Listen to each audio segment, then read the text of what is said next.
তন্দ্রা, তন্দ্রা, আমাকে এক গ্লাস পানি দাও তো। কি হলো? তন্দ্রা, এক গ্লাস পানি দাও। এই তন্দ্রা, আরে কোথায় গেলে? আমাকে এক গ্লাস পানি দাও।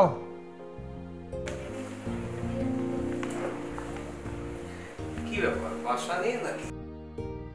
তন্দ্রা, কি ব্যাপার, কোথায় গিয়েছিলে? বাইরে গেছিলাম, একটা কাজ ছিল। আমাকে জানাতে পারতে কোথায় গিয়েছো। না জানিয়ে বাইরে গেছো, তারপরে ফোনটাও তোমার বন্ধ, আমি কল করে পাচ্ছি না। আসলে ফোন বন্ধ ছিল না, ফোনে চার্জ ছিল না, ওই জন্য এমনি বন্ধ হয়ে গেছে। শোনো, আগামীতে কোথাও গেলে আমাকে বলে যাবে, ঠিক আছে? বুঝলাম না, সবকিছু কি তোমাকে বলে করতে হবে? অবশ্যই করতে হবে। আরে বাবা, আমার তো দুশ্চিন্তা হয় নাকি, আর এটা তো তোমার দায়িত্বের মধ্যে পড়ে।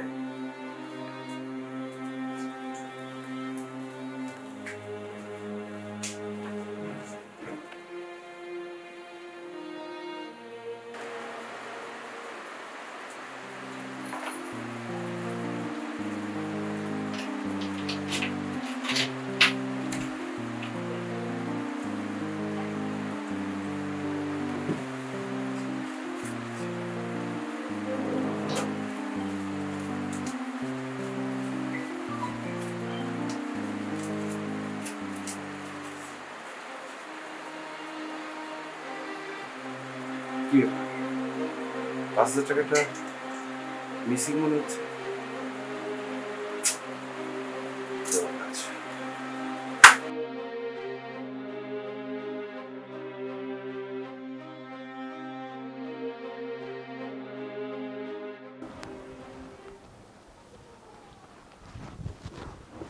এই আলমারিতে যে টাকাগুলো ছিল, ওখান থেকে ৫,০০০ টাকা পাচ্ছি না, তুমি নিয়েছো নাকি?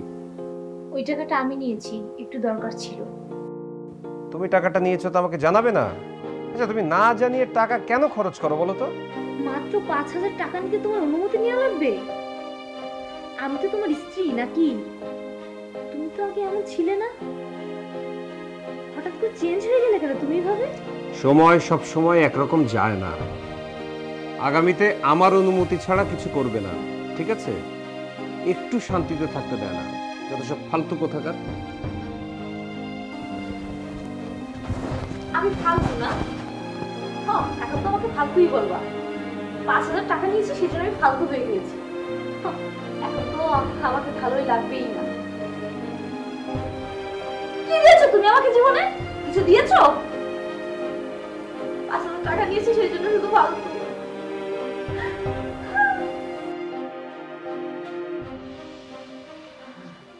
হ্যালো প্রিয়াঙ্কা, তোর আমি ভালো নাই। তুই কত সুখে আছিস, কত ভালো আছিস, তোর জামাই তোকে কত কিছু দেয়, কত টাকা পয়সা, কত অলংকার দেয়। আর আমার জামাই দেখ না, আর সকালে ৫,০০০ টাকা নিয়েছি মাত্র, সেই জন্য আমার সঙ্গে যে কি বাজে ব্যবহার করলো তোকে আমি বোঝাতেই পারবো না। মানে আমি কি কি বলবো তোকে আর, মানে পুরাই একটা ফালতু আমার জামাইটা, একদমই ফালতু। মানে ইনকাম করার মুরদ নাই, আসে আমার সঙ্গে ঝগড়া করতে, ঝগড়া ছাড়া কিচ্ছু পারে না।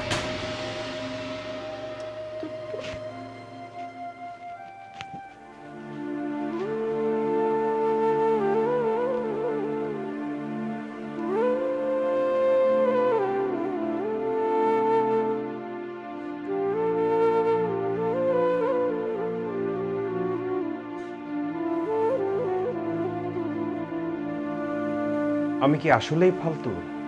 আমি কি আসলেই তোমাকে কিছু দেইনি? ঠিক আছে, আজ থেকে আমি সত্যিকারের ফালতু হয়ে যাব। তোমার যত টাকা লাগবে সব আমি দিব, তোমার যা ইচ্ছে তুমি তাই করো, কোনো কিছুতেই বাধা দিব না। আজ থেকে তুমি স্বাধীন, তোমাকে মুক্ত করে দিলাম। শুধু একটি কথা মনে রেখো, আজ থেকে তুমি আমার ভালোবাসা পাবে না, আমি ভালোবাসা বাইরে খুঁজবো।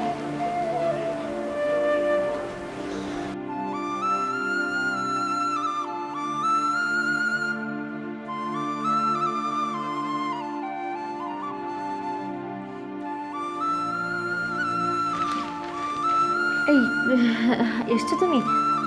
এসো, খাবে এসো। আমি খাবো না, আমার ক্ষুধা নেই। আরে এসো না, আমি তোমার জন্য বসে আছি। বললাম তো আমার ক্ষুধা নেই, আমার পেট ভরা। তাহলেও একটু খাও আমার সঙ্গে এসে। তোমার যদি ক্ষুধা লেগে থাকে তুমি খাও। খাও না, সব তো রেডি আছে। আমি খাবো না বলেছি, খাবো না।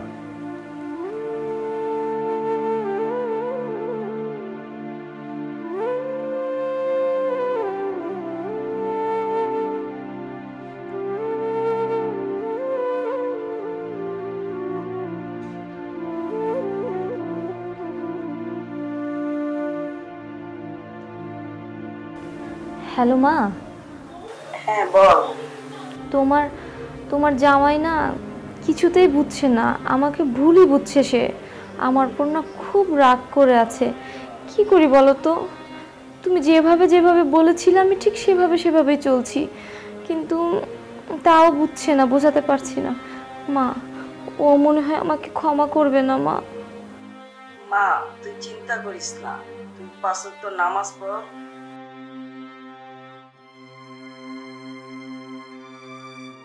ঠিক আছে মা। আচ্ছা।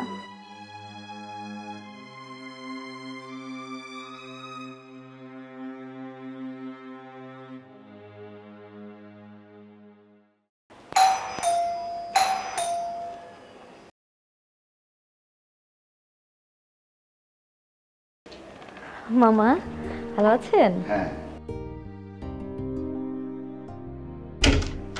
আসেন।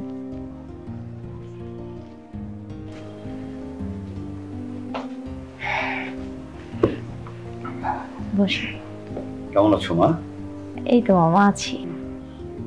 সোহান বাসায় নাই? না, ও কি যেন একটা কাজে বাইরে বের হয়েছে। আচ্ছা বৌমা, তোমার মনটা কি খারাপ? না মামা, ভালোই আছি। না মানে আসলে মামা, আমি ওর সঙ্গে খুব খারাপ ব্যবহার করেছি। ও মনে হয় কখনো আমাকে ক্ষমা করবে না। আমার সংসারটা ভেঙেও যেতে পারে মামা। মন খারাপ করো না মা।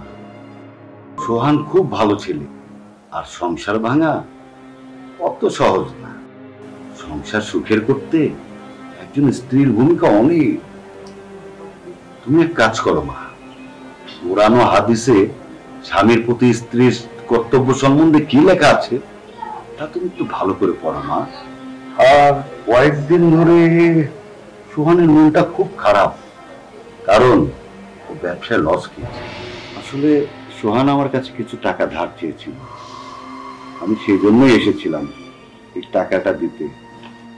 আর সোহান তো বাসায় নেই, তো ঠিক আছে টাকাটা তুমি রাখো, আর আমার কথা বললো আমি আসছিলাম। আর সব ঠিক হয়ে যাবে, কোনো চিন্তা করো না। আর কোনো সমস্যা হলে আমাকে টেলিফোন করো মা। জি মামা। আসি।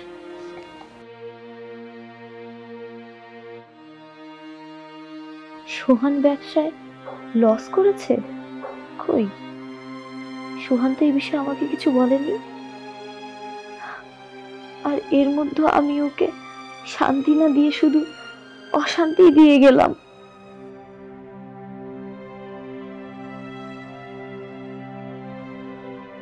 স্ত্রীর উপর তার স্বামীর অধিকার অনেক বড়, যা তার পিতামাতার অধিকারের চেয়েও অনেক বেশি।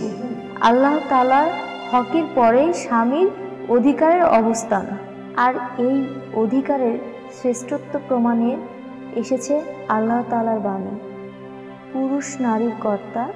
কারণ আল্লাহ তাআলা তাদের একে অপরের উপর শ্রেষ্ঠত্ব দান করেছে। সূরা আন-নিসা আয়াত 34। রাসূলুল্লাহ সাল্লাল্লাহু আলাইহি ওয়াসাল্লাম বলেন, নারীদের যে কেউ মারা যাবে এমত অবস্থায় যে তার স্বামী তার উপর সন্তুষ্ট, সে জান্নাতে প্রবেশ করবে।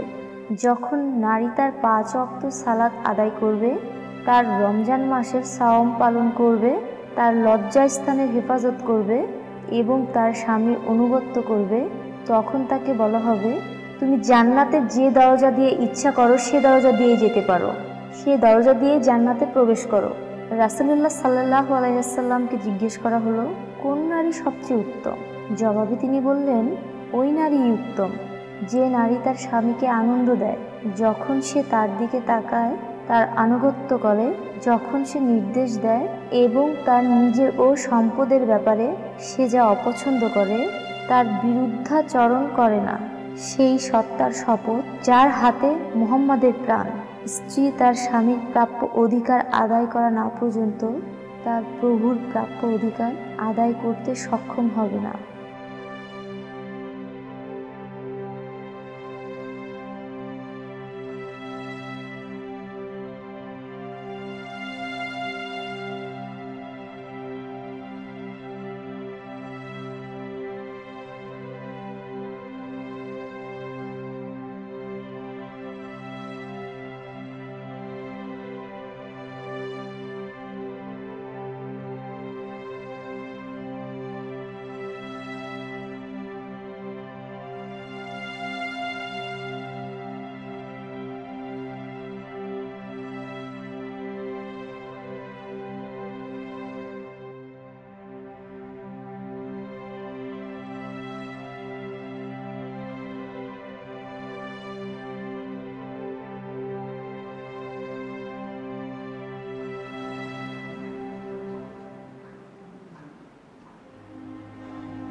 কি হলো, শুয়ে পড়লে যে?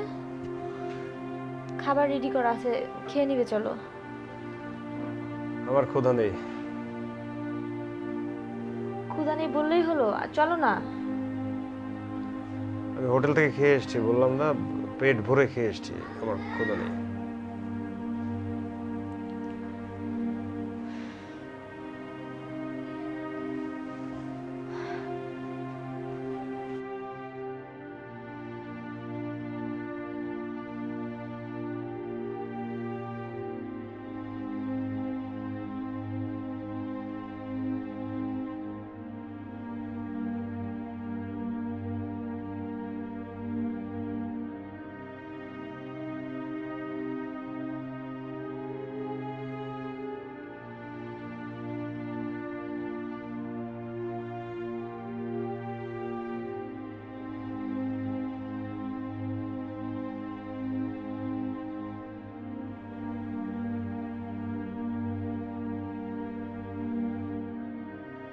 এই শোনো, ব্যবসায় তো লাভ লস থাকবেই, তার মানে কি অন্যের কাছে টাকা ধার নিতে হবে?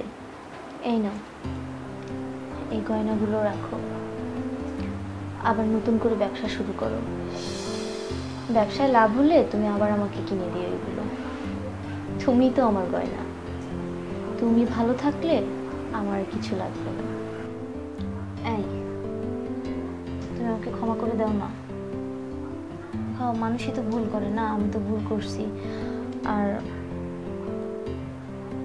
তাছাড়া আমি এখন থেকে ভালো হয়ে যাব, তোমার মতো করে চলবো। আমাকে মাফ করে দাও।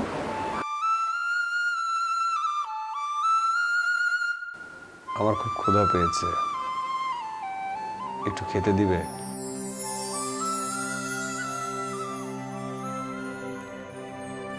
স্বামী স্ত্রীর সম্পর্ক যত উত্তম ও মধুর হবে, দাম্পত্য জীবনে সুখ ও শান্তি তত বেশি বৃদ্ধি পাবে।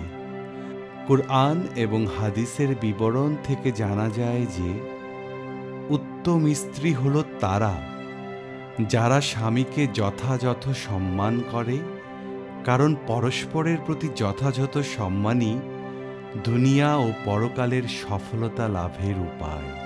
অতঃপর স্বামীর ধন সম্পদ সংরক্ষণ করার পাশাপাশি নিজেদের সতীত্ব রক্ষায় সতর্ক থাকে।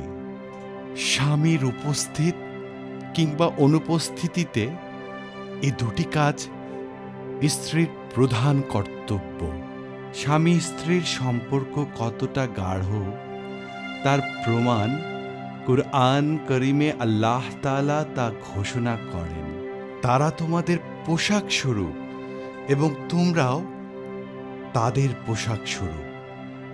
সূরা বাকারা আয়াত 187। সুতরাং স্ত্রীর উচিত স্বামীর উপস্থিত অনুপস্থিত সর্বাবস্থায় নিজের ইজ্জত আব্রুর হেফাজত করা, স্বামীর আনন্দে নিজেকে সম্পৃক্ত করা।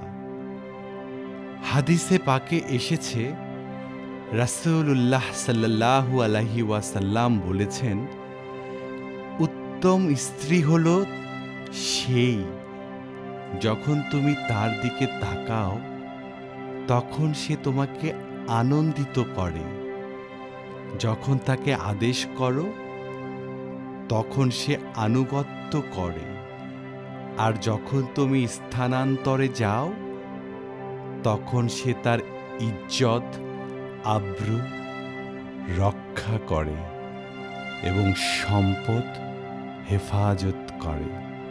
মহান আল্লাহ আমাদের সমস্ত মুসলিম স্বামী স্ত্রীদেরকে সুখে শান্তিতে বসবাস করার তৌফিক দান করুন। আমিন।